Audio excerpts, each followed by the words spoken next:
What is up, guys, and welcome back for Week 7 of the DTC Draft League Season 3 B-League. Yes, that is a mouthful. I'm your man, MetaMech, coach of the Miami Heatran. And here in Week 7, the Miami Heatran are sitting at 4-2 with a +3 differential, I do believe. Here in Week 7, the Miami Heatran are going to be taking on my man, Endgame, coach of the Bacoor Krookodiles. He's got some threats. I'm excited to get into the battle. I'm excited to get into this team breakdown and team preview for this battle. By the way, guys, as you guys always know, there's going to be a timestamp. Nope, over there, somewhere down there. Go ahead and skip to that point of the video. If you don't want to watch this team builder, it is A-okay with me. So why don't we go ahead and start things off with showing you guys his team. Boom! Look at the team. Look at the scary mons. Look at the threats. He's got Mega Lucario, Steel and Fighting type with adaptability. Are you kidding me? That is broken. That is insanely powerful. He gets coverage moves like Ice Punch and Fire Punch, but for some reason or Ice Punch and Thunder Punch, but for some reason doesn't get Fire Punch. I don't think. Might be wrong about that. Don't quote me, but yeah, just with adaptability, his Steel and Fighting type moves are going to be doing buku amount of damage. It's absolutely crazy, and he gets a lot of coverage. And technically, you can even make him physical or special. Honestly, Mega Lucario, regular Lucario's special attack is slightly higher than its physical attack, but then Mega Lucario's physical attack is slightly higher than its special attack. But still, either way, you can definitely make it a physical or special attacker. I do believe my man has chosen up to this point in the season to run the physical Lucario, but definitely have to keep in mind special Mega Lucario is a thing that we need to keep an eye out for. Next up, he's got Corviknight, Steel and Flying type, absolute bulkiness. I love him. Love him. Steel and Flying is a great typing. Also, Celesteela Steel and Flying. It's just a great typing. He's very, very bulky, especially on the physical side. He can start setting up with bulk ups or iron defenses. Then he's going to do a lot of damage with what does that move? Body press. You can even run him with an up and special defensive nature and make him pretty special so he can take hits on both sides.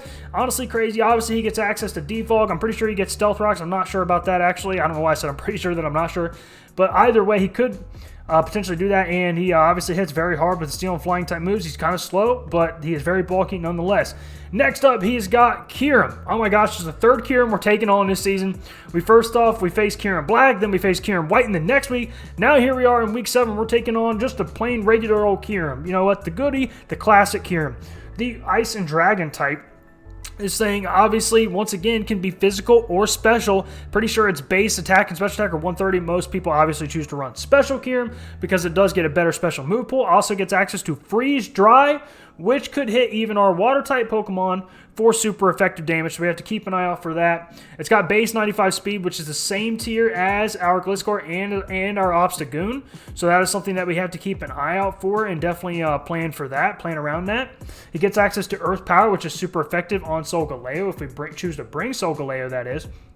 But either way, hits very, very hard, Dragon and Ice type, and just an absolute monster. And actually, shout out to this, the reference to my last draft league I did, the Smelling Salt League, the person that beat me twice in that league had a Kyurem. So hopefully that's not an omen, just a plain regular Kyurem. Hopefully that's not an omen to anything. Next up, he's got Blissey. What else do I need to say about this thing other than the fact it's just a fat tank that eats up special attack? Actually, it eats up all hits, physical and special. Definitely special attacks, but it can even still eat up its fair share of physical attacking moves. Slap of leftovers on this thing, it becomes a cleric. You can go for Wish, you can go for Heal Bell, you can go for Seismic Toss, you can go for Toxic. It even gets access to Stealth Rocks, I'm pretty sure. This time I am pretty sure it does get access to Stealth Rocks, so all those things. Not going to be putting out a lot of offense, but it can go for Toxic and potentially Seismic Toss. Like I said, I don't know how much he's ran. I don't even think he's ran Seismic Toss on his Blissey, but I'm pretty sure it does get that. But either way, just mostly a Cleric and mostly a Wall. Next up, he's got Golisopod, one of his Z captains, the Bug and Water type. This thing gets Stab First Impression, which is base 90, or which is 90 base power and +2 priority, so it is going to hit things very, very hard. It's going to outspeed our Prankster. But it will not outspeed Cone Phase Triage if we choose to bring Cone Phase, because Cone Phase Triage is +3. But yeah, it's +2 first impression stab. Going to hit very, very hard. He gets access to Aqua Jet for more priority. Also gets access to Sucker Punch, which is super effective on Solgaleo for more priority. So this thing's attack is through the roof. Its defense is through the roof. It's got solid HP, even solid special defense. So this thing is a real tank, a real brute, and can put out a lot of damage, especially with it being one of his Z captains. It can just really, really do a lot of work and put in a lot of work. It is very slow, so hopefully it can work around that and does have emergency exit. So if we outspeed it and do damage to it over half, it's just going to automatically force it out. So you can play around that ability. Some ways it can work out for you. Some ways it's kind of a hindrance, but it is what it is. That's his ability. Next up, he's got Nidoking, the poison ground typing. I do love me some Nidoking. That's a throwback, man. Nidoking has always been one of my favorite Pokemon just because of its design. I always loved dinosaurs, stuff like that. Obviously, it looks like a dinosaur. The poison ground typing, it gets crazy access to a lot of different moves. It can be physical, it can be special. Most people choose to run special because, like I said, it does get a better special move pool, but you know, obviously theoretically it can be run either way. And it also gets access to sheer force, which is going to make a lot of its coverage moves do even more damage, like Earth Power, which has a secondary effect. Ice Beam has a secondary effect. Thunderbolt, Flamethrower, all those moves that it gets has a secondary effect, so it's going to do even more damage with them. And then you slap a Life Orb on that thing. Going to be putting in a lot of work. It's going to hit things very, very hard, or maybe a Choice Specs or a Choice Scarf. Who knows? Honestly, we'll just have to wait and see in the battle. But yeah, it gets a lot of coverage moves, and it hits very, very hard. It can be physical or special, and sheer force can be very, very problematic. So that is something, like I said, definitely have to keep in mind. Next up, he's got a Alolan Golem, the electric and rock type. Once again, a very hard-hitting Mon, and it gives him the electric typing, which is very good. And what else is there to say about Alolan Golem? Quad weak to ground, very poor special attack, but it does hit very, very hard. And on the offense side, it's got very good physical defense, but its special defense is kind of poor. I don't really know much else about Alolan Golem, other than the fact that it's rock and electric type. It hits very hard, very slow, and very poor special defense, quad weak to ground. That's pretty much what I know about it, but it can definitely put in work. I've seen him put in some work with it this season. Maybe I should know a little bit more about it. Once again, hopefully that's not a bad omen for the battle. But we're going to go ahead and move on to the next Pokemon. We got Mamoswine, which gives him another ground type to potentially counter our electric types. And it's also the ground and ice type. Gets access to... what is that move? I always forget what the name of that move is. Ice Shard, the priority Ice type move. I always forget the name of it. So it gets access to Ice Shard, gets access to Stab Earthquake. It's going to hit very hard. Icicle Crash, you can run Banded, you can run Scarf, you can run all these different kind of things. You can put Thick Fat on it. That way fire type moves don't do as much damage. You can run Snow Cloak. I think it also gets access to Oblivious, if I'm not mistaken. I do have my document open somewhere. Actually, I don't have it open on this computer. I have to get that open before we do the battle. But yeah, man, that priority Ice Shard, if you ban this thing, it hits very, very, very hard. Very poor special defense, but it's got decent HP. It's got very high attack. It's got solid defense. I definitely want to be hitting this thing on the special attacking side, but what else is more to say about this thing? It's very hard with ice and ground type moves, and then it's got priority with Ice Shard. Next up, he's got Volcanion, who was a proud member of the Smelling Salt League. Only brought it to one battle. He did not do very well in that battle. But maybe it'll put in more work for my man Endgame here in this one. Fire and Water type, gets access to Water Absorb, which is something we definitely have to keep in mind. Obviously, we don't want to hit this thing with water type moves. It is a special attacking monster, and it's got pretty solid physical defense, pretty solid HP, and solid attack, but it's mostly a special attacker. Steam Eruption, Hydro Pump, Water Absorb. It gets access to Earth Power, gets access to Sludge Bomb and Sludge Wave, so it does not get access to Thunderbolt, thank goodness. It does hit very, very hard on the special attacking side. It does not have the greatest special defense. It is solid, but it's not as good as its physical defense, so we definitely want to hit this thing on the special side if we can. A lot of our mons are more physical attackers, but regardless, it is what it is. Hits very, very hard on the special side. It's not the fastest, so hopefully we can use that to our advantage, but also does get Water Absorb, so all those things we need to keep in mind. Next up, he's got Gallade, the Psychic and Fighting type. What else is there more to say about this thing? Honestly, I don't really know much about this thing. I don't even know if he's brought it to any of his battles at this point. It's not like insanely fast. It doesn't hit like insanely hard. It's just kind of out there, but it can definitely put in work. Psychic and Fighting type moves. You know what? I wish I had more to say about you, Gallade. I really do, but it is what it is. I don't even know how many battles he's brought this thing to, so maybe I'd know more about it. I guess I'm probably under-prepped. That's another thing. I feel like I put my team together faster than I normally do, so hopefully that's not a bad omen. Oh, I'm saying, like, it's a repeating theme here in this team preview. I'm like, hopefully it's not a bad omen, but we're going to go ahead and move on to the next Pokemon. He's got Salazzle, which is his fastest Pokemon. I think it's got, like, base 119 speed or something like that. And, by the way, Mega Lucario is also pretty fast with base 112 speed. But Fire and Poison typing, it is very, very frail. But it's also another one of his Z-Captains, and it is very, very fast, so it hits very, very hard. But does not like to take attacks. Here's another thing I want to point out about this man's team if you guys have not realized it yet. Ground, okay? Salazzle, Volcanion, Alolan Golem, Nidoking, Mega Lucario. 5 Pokemon that are weak to ground. He's got a lot of ground weaknesses. He's quad weak with Alolan Golem. He's quad weak with Salazzle. So this man does not like to take ground type moves. So that's going to be a huge point that we're going to really emphasize here in this battle, is to be hitting things with our ground type moves. But yeah, Salazzle hits very, very hard on the special side. It's got corrosion abilities, so it potentially could even Toxic or Solgaleo if it wanted to. So he can just spam Toxic and not have to worry about a Steel type or anything switching into it because it will hit them. I don't think his Poison type moves work on Steel types. That's something I have to look before the battle. I think it's only Toxic that works on Steel types. That is definitely something I have to look up because I need to know that before the battle starts. But yeah, that's his team. So why don't we go ahead and show you guys my team. Let me turn on my mouse here. And let's see. Let's go ahead and show you guys my team. Boom! There it is, guys. There's the team.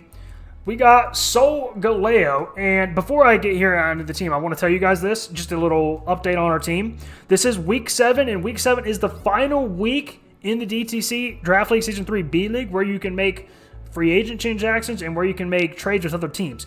So I kind of went in this week and made the most of that last week because I was just like, I really don't want to be stuck with things that I've been putting off. So I actually made 4 changes to our team. We have 4 new faces on our team, dropped 4 oldies, but they're all still with us in spirit. So if I dropped one of the mons that you really love, I'm sorry about that, but I thought it was overall in the best interest of our team. So I'm going to go ahead and run through them real quickly for you guys just in case you want to know. Mega Swampert, yes, is a very, very powerful mon, but we dropped it for Goodra. I just didn't like the fact that Mega Swampert, we had to delegate a move to setting up the rain for either on it or another mon. And you know what? I might have been able to play around with that and do better with it, but it's just something that I personally was struggling with, the ability to do that. So we did drop Mega Swampert. We picked up Goodra. We also dropped Steelix, which Steelix is a good mon. It's just, it really was just kind of there. I really didn't plan too much about it. I didn't really ever consider bringing it to a battle, so I wanted to get rid of it. So we dropped Steelix for Dusclops.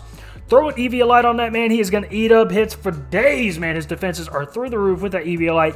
Gets access to Will-O-Wisp and Pain Split and can just be an absolute pain in the butt if they don't have ways to deal with it. And then we also dropped Turtonator. Yeah, now this one was also kind of hurt me because Turtonator did put in work in the battle against Flygon. He went for the Will-O-Wisp on the Mega Gyarados, which is huge. Turtonator put in a lot of work for us, but I did trade Turtonator for Midnight Lycanroc because we got rid of Steelix, so I wanted to bring in another option for rocks because that way Gliscor wasn't our only option for rocks. So we brought in Midnight Lycanroc, which gave us the rock typing we didn't have, and then also gave us the ability to put up rocks with another mon besides Gliscor. Also gets access to Sucker Punch, things like that. Got decent attack, decently bulky, so we can probably play around with it at some point, maybe see what we can do with it. And then last, yes, we got rid of Blossom. Sorry, JV, if you are watching this right now. Blossom is a great mon. I've never ran the Quiver Dance, Strength Sap sets on these things, so I was just never comfortable doing that. So in theory, it was great, and I was never able to pull it off, so I am kind of bummed about that, but I felt like it was in the best interest of our team once again. So we traded Blossom for Audino, which gave us the normal type immunity to Ghost, and it is very bulky, and it gives us the ability to Wish Pass and things like that, and it gives us another Cleric option for Heal Bell / Aromatherapy outside of Comfey. Now, did we bring any of those 4 Pokemon to this battle? I don't know. Keep watching this team preview. You guys are going to find out. So first up, we got Simba the Solgaleo, which, by the way, hopefully you guys like my nickname theme. If you do understand the nickname theme and you like it, let me know in the comments down below. We got Simba the Solgaleo with the Choice Scarf and the Full Metal Body ability and the moves. Sunsteel Strike, Psychic Fangs, Flare Blitz, and Earthquake. Now, originally I had knockoff on this thing, but I was just like, man, I really don't want to be tempted to go for a knockoff and then him switching to the Mega Lucario. Then I'm stuck going for a move that doesn't do very much damage, doesn't even knock off its item. Then I have to switch in something else to potentially take a very, very strong attack. And I'm like, I don't want to be tempted to go for that. So I swapped out knockoff and went for Psychic Fangs, Flare Blitz, which is going to hit the Lucario and the Corviknight very hard. I thought about going special because if he starts setting up, I really would like a special move, but I really didn't want to lower my special defense because we don't want to take special attacking moves, and I don't want to make my special defense even worse. So I was like, I'm going to rock out with the Flare Blitz. Last time I did this was in week 1. It didn't really work out for us very well, so hopefully that's not an omen once again. Hopefully it can work out for us. And then Earthquake, just because once again, ground goes into this man's team. Sunsteel Strike, very powerful, should one-shot the Kyurem. Now, I ran Adamant over Jolly, so if he does Choice Scarf his Kyurem, it will outspeed us, but Choice Scarf Earth Power doesn't from a modest Kyurem does a max of 60%, so I'm really not too worried about that. If he lands it, then oh well, he does, but then we just Revenge Kill with Sunsteel Strike and we take him out in one hit. So 60 EVs into speed with an Adamant Nature was all we needed to put into this man to make sure he outspeeds everything on my man's team that is not Choice Scarf. So that is one thing also about Mega Lucario. He is very, very scary, and Megas just in general. They're very, very scary. They're very, very powerful. But at the very least, at the end of the day, you know what item they're running. So that takes the guessing game out of that. So he can't Scarf his Mega Lucario. So hands down, 100% of the time, as long as our Choice Scarf doesn't get knocked off, we will outspeed the Mega Lucario. And then, like I said, cover, Psychic Fangs. It's going to hit the Nidoking. It also gives us a pretty solid move to hit the Golisopod, because outside of that, we really don't want to go for Sunsteel Strike, Flare Blitz, Earthquake. Psychic Fangs are our best bet to hit that Golisopod with. And then next up, we got Randall Boggs, the Thunderous, holding the Focus Sash once again with the Prankster ability. Yes, still the Focus Sash is just so good. It's so great to lead. Are we going to lead it again, guys? I honestly don't know. I might just keep going with it until somebody just obliterates and murders me with it. One thing that could be a problem is if he leads the Mamoswine with a Choice Banded Ice Shard, which I have considered that, him leading that, so I might lead with something else. We'll see what happens. But then we'll just have to hard swap. But we will live the very first time at the very least because of the Focus Sash. But we got Thunderbolt, Flash Cannon for coverage. It's going to hit the Kyurem. It'll hit the Mamoswine. It will, I mean, that's about it. That's what it's there for. If in case he leads Mamoswine or something, we'll just go for Flash Cannon. But it also hits the Kyurem for pretty solid damage. Thunder Wave in case we want to paralyze the Mega Lucario. Potentially paralyze the Golisopod. Paralyze the Salazzle. Paralyze anything. It's there so we can potentially paralyze anything outside of obviously, the Nidoking, the Mamoswine, and the Lowland Golem. Actually, Lowland Golem, well, no, he's electric type, so he still can't be paralyzed. And then U-turn for Switch Initiative. We got We got a Timid Nature with 128 EVs into speed, just to make sure we will outspeed the Kyurem, I do believe, because Mega Lucario's got 112 speed, base 112. And Thunderous has got base 111, so he naturally outspeeds, so there's no point in maximizing speed. Salazzle's got like base 119 speed, so once again, it's going to outspeed Thunderous, so there's no point in maximizing speed for that. So I just gave him enough speed to where he will outspeed Kyurem and everything below. And then maximize special attack, and then the rest in HP just to help us live moves. And like I said, U-turn for Switch Initiative. Next up, we got Rosie the Araquanid holding the leftovers with the Water Bubble ability and the moves Liquidation, Scald, Sticky Web, and Toxic. Now, here's something I don't know how Sticky Web and Mirror Armor really works. I tried to look it up. I got a little bit confused. I don't know if it's like if he's out with if he's out with the Corviknight and then we go for Sticky Webs, does just the effect bounce back that turn immediately? Just the whole thing? I don't think the whole thing bounces back. Or if he goes for a Roost, then is that when he's affected, then it bounces back? Honestly, guys, I don't know how it works. We're going to find out. Sometimes you just got to learn the hard way. Hopefully it doesn't come down to that. Hopefully the Corviknight's already out of the way by the time, if we ever even get the chance to go for Sticky Webs. And then Toxic, because pretty much we don't have a good switch-in for Volcanion outside of Araquanid. Araquanid can eat up special attacks. Outside of that, it can potentially have Fire-type moves for Solgaleo. It can have Water-type moves for things like Gliscor. It can have Poison-type moves for things that are super effective, weak to Poison-type moves, and also gets Earth Power. So it has really good coverage. So it does not get Thunderbolt, which is why I said Araquanid's good here. So it doesn't have a super effective way to hit Araquanid that I'm aware of, other than like hitting power or something like that. So Araquanid is our only safe switch in to the Volcanion, but once again, it's got Water Absorb, so we literally can't touch that thing outside of Toxic. And I was like, Leech Life's going to do nothing, so there's no reason for us to go for that. I wanted Scald for an option to hit things on the special side, like the Corviknight, potentially to get burns on things. So that is the reason why I went Liquidation, Scald, and then, like I said, Sticky Web to potentially lower speed to make sure that things like the Mega Lucario are in check, the Salazzle potentially is in check, the Kyurem is potentially in check, Nidoking's in check, all things like that, and then Toxic, because we want to Tox that Volcanion, because like I said, we don't have a safe switch in for it. Next up, we've got Fidget the Gliscor, holding the Toxic Orb with the Poison Heal ability. Whoa, you know what I just realized, y'all? I did not give a nature on my man, so I'm going to go ahead and change that to Jolly. I'm glad I realized that. So yeah, we got...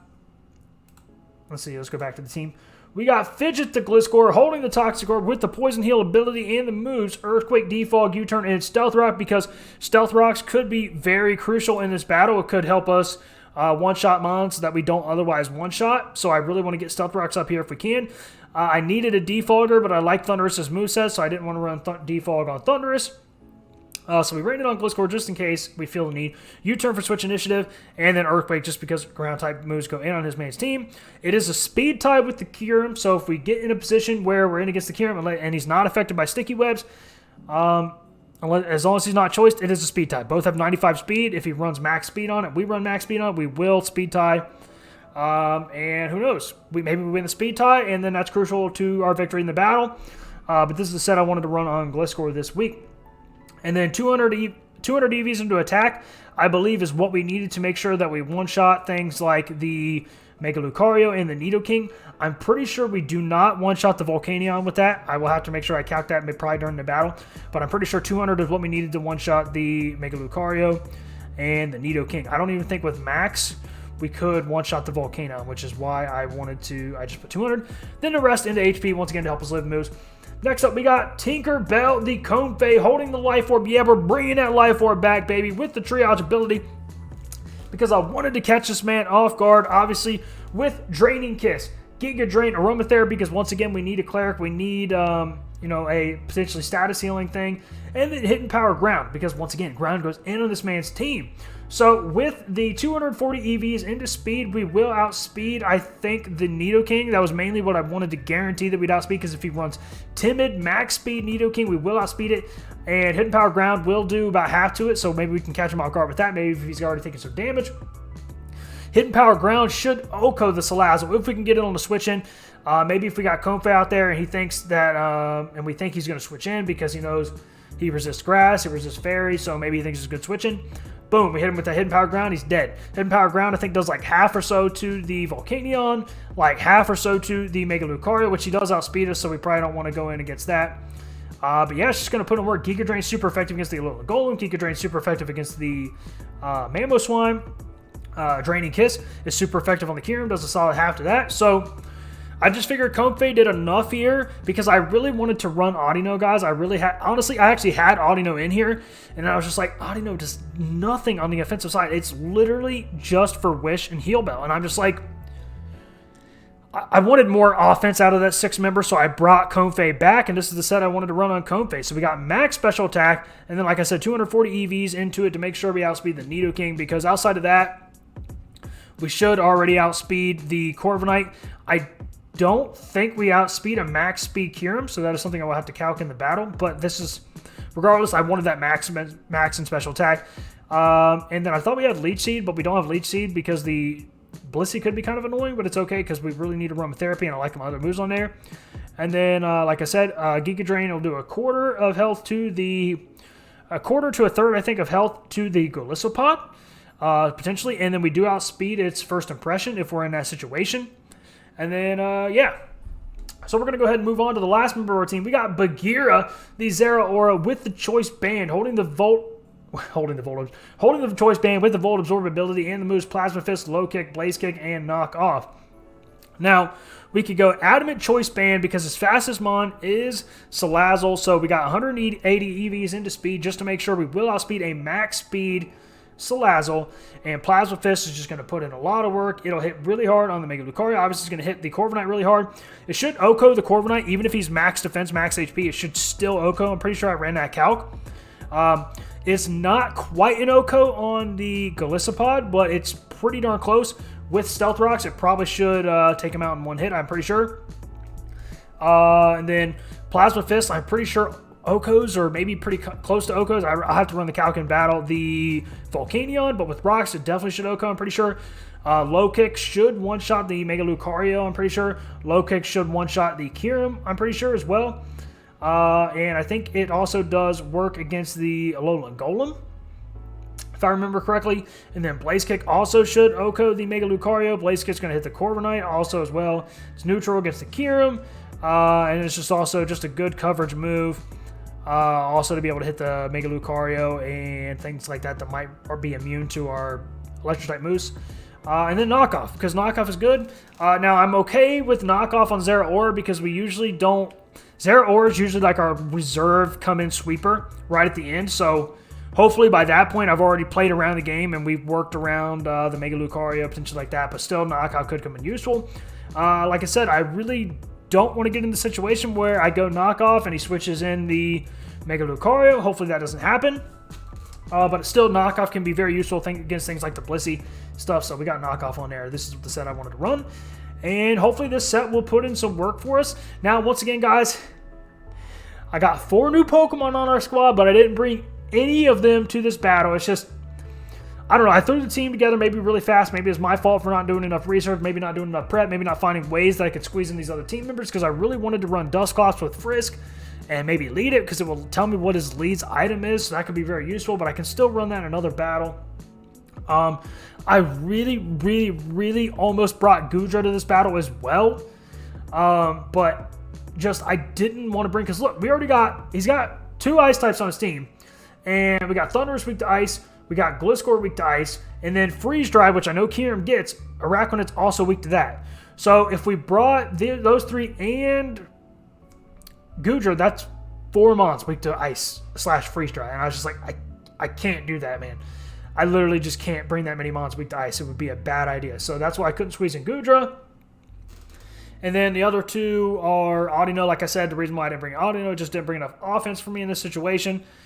And then the last one was Lycanroc. I just figured Gliscor was the better option in this one because ground is better and he's faster than Lycanroc, so I figured Gliscor is the better option in this case. So that is why we still are rocking out with the same mons. I have a tendency to just go what I know and know what I can flex and switch and, mold to do what I want them to do. Hopefully it works out well for me in this battle. Hopefully you guys enjoyed the team preview, and I'll see you in the battle. Wish me luck. What is up, guys, and welcome back to the battle. Here we are. This is very interesting. He brought a lot of mons I didn't expect. He brought the Gallade, which I didn't expect. He didn't bring Corviknight. He didn't bring Nidoking, and he didn't bring Mamoswine. So, no ground type, so I could have just brought Volt Switch. So I guess the good news is that Zeraora is just free to click Plasma Fist.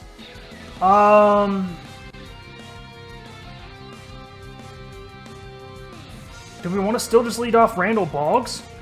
I think we do. He leads Alolan Golem. I'm perfectly fine with that. I'm going to go Flash Cannon to break his balloon, and then probably U-turn on the next turn.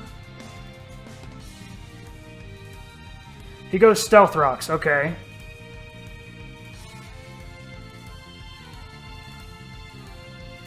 I'm going to go U-turn out into Gliscor and put up my own rocks.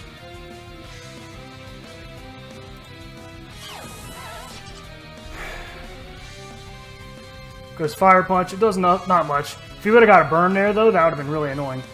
Why did I not get my Poison Heal to go up? That is very interesting. I kind of want to go U-turn because I don't expect him to stay in. But I also want to get my own rocks up. Yeah, there's Volcanion. So I got my own rocks up. There's the Poison Heal. Okay. Now this thing I do outspeed unless he's Choice Scarfed, which that idea scares me to death. So I'm just going hard out into Arachnid. Steam Eruption does not too much to me. We do have leftovers, so now I'm going to get up my own Sticky Web here. See what he does. No Corviknight, so we don't have to worry about Sticky Webs being reflected. Don't poison me. He got the poison. That's very unfortunate.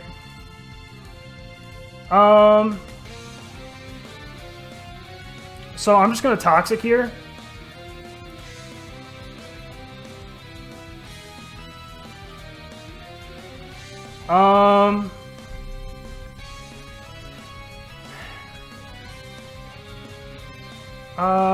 Do we think he's... No, he's gone for a different move, so he's not Choice Scarfed. That's good to know, that he's not Choice Scarfed. Oh, man. How good is Water here? It's only good against the Alolan Golem, which we have other answers for that. So, honestly, if Arachnid goes down here, it's really not the biggest deal.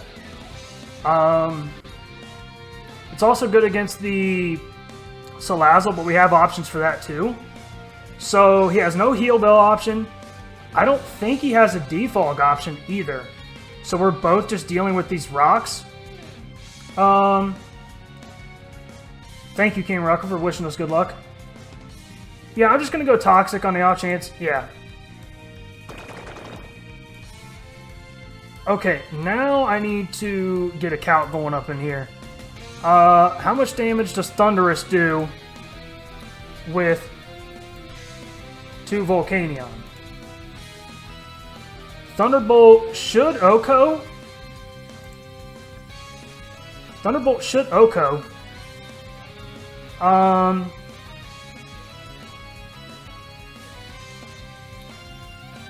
So I'm gonna go out to Randall Ball because there's my sash is broken. And I got a Thunderbolt when I can take this thing down because otherwise I have no switch-ins on this thing. So he goes out to Alolan Golem. That's fine. So at this point, I'm just going to... Do we think a U-turn takes this thing down from here?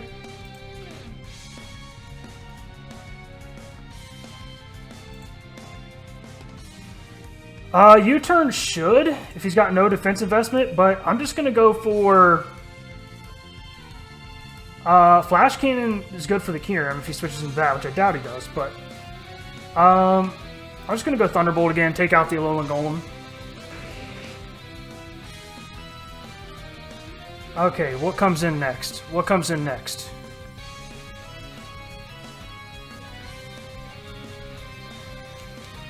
Oh boy. Oh boy, oh boy, oh boy.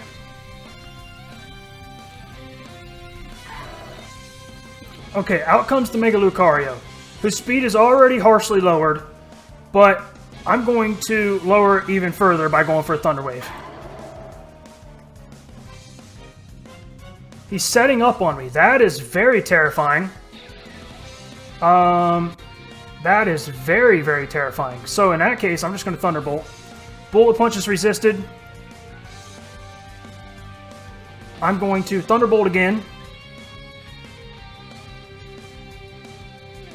Bullet Punch. Oh, he does get the kill. I don't know if that was a high roll. I didn't really do the math. Nothing wants to switch in on an Earthquake right now. His speed is like so low, it's not even funny. Nothing wants to switch in on an Earthquake, so I just go off the Gliscor and I click Earthquake here. You can go for a Bullet Punch, it's not going to do much to me.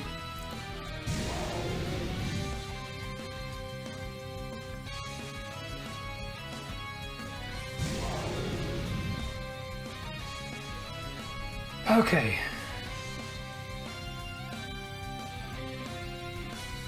What does he want to do now?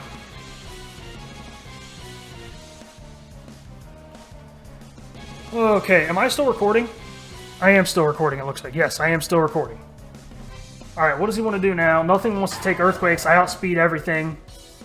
So is he just sacking this thing off too? Yeah, I guess he's just sacking off his Lucario too.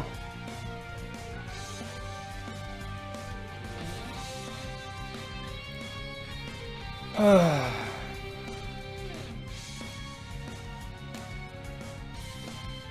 doing okay so far, guys. So, I feel like this thing might get like Ice Punch or something. I really wish I would have had that looked up. We're super effective on this thing with Draining Kiss.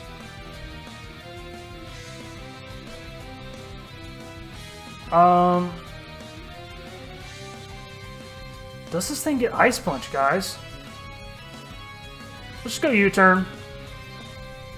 Let's actually go out into Tinkerbell. I don't have any idea. Oh, he's going for Bulk Up. Okay.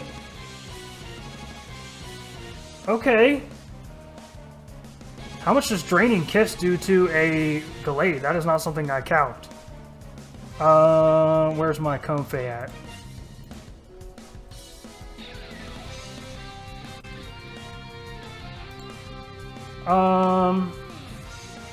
Let's see. He's +1 in attack. So Zen Headbutt almost knocks me out. After Rocks damage, if he gets a high roll, it would. But I will outspeed him, and Draining Kiss is going to do a lot to him. It won't kill him, but I'm going to go for it anyway. He switches out into Salazzle, which is perfectly fine. I should outspeed this thing, right? I should outspeed this thing, right?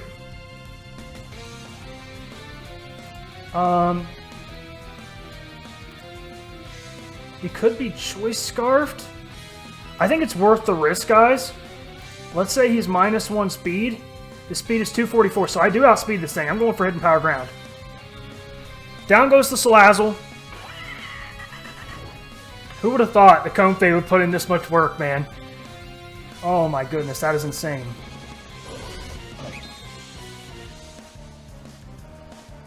I'm just going to go for Draining Kiss again. And let Comfey go down here in this process if that's what happens.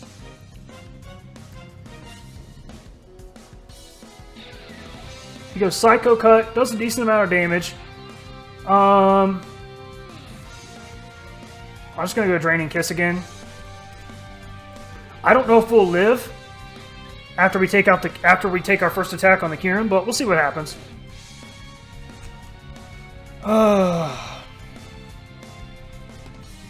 Why does my, that's very interesting. Okay, so we're still recording. We are still recording. I was thinking about this one. Yeah, so we go for Draining Kiss. We actually get more HP out of that situation because Draining Kiss gives you 75% of your health back.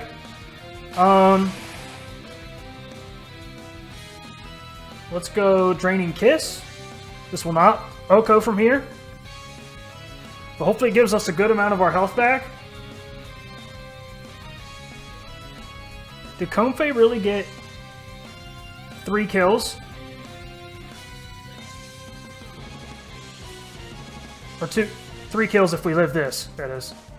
Yeah, Earth Power. And Draining Kiss again should end this battle up.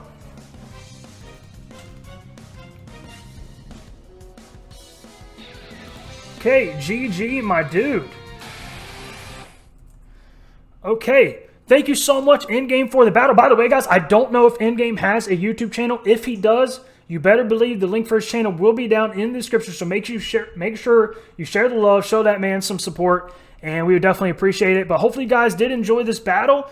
Miami Heatran now are 5-2 with a +4 in this one. So that gets us a +7 differential. We're still moving up in the right direction. Hopefully we can keep this momentum going. Make sure you like the video if you did enjoy. Comment down below. Let me know your thoughts, opinions on anything I brought to the battle. Maybe anything my opponent did. Anything you think I could have done differently. I love hearing your guys' feedback. Let me know what you guys think he or I either way could have done differently. Subscribe if you haven't already subscribed. Ring the bell so you won't miss any videos. You'll get a notification as soon as any content goes live on my channel. Last but definitely not least, make sure to follow me on Twitter @MetaMech for more content and updates on the channel. Peace.